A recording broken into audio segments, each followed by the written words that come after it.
Le marché reste toujours prudent en raison des craintes sur la croissance économique et des incertitudes liées à l'évolution de la guerre en Ukraine. Toutefois, malgré ce contexte, le CAC 40 tient bon. L'indice termine la séance sur une hausse de 0,7% vers les 6731 points. Du côté des valeurs, c'est le luxe qui sert de locomotive soutenu par plusieurs analystes. UBS relève son objectif de cours sur LVMH en passant de 787 à 807 euros. Le titre du groupe avance de 2,2%. Le broker relève aussi son objectif de cours sur Hermès de 1312 à 1324 euros. Le titre gagne 2,4%. Et enfin, Stifel qui réaffirme sa recommandation à l'achat sur Kering qui gagne 1,8%. Le secteur de la défense est toujours très bien orienté. Thales gagne encore plus de 3%, plus forte hausse de l'indice.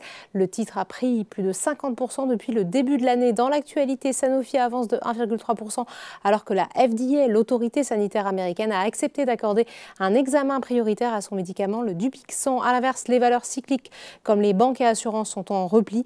AXA lâche presque 2%. Le groupe est lanterne rouge de l'indice. Sur le SBF 120, c'est Solutions 30 qui est à l'honneur. Le groupe a annoncé la semaine dernière avoir été sélectionné par un opérateur britannique pour effectuer une deuxième phase de déploiement de son réseau de fibre optique. À l'opposé, les plus fortes baisses sont pour CGG et Vallourec. Le pétrole continue d'être très volatile.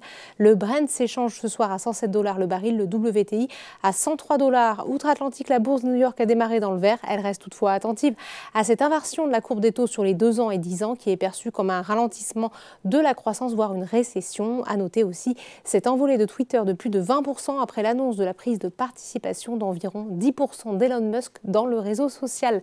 Voilà, c'est tout pour ce soir. N'oubliez pas, toute l'actualité économique et financière est sur Boursorama.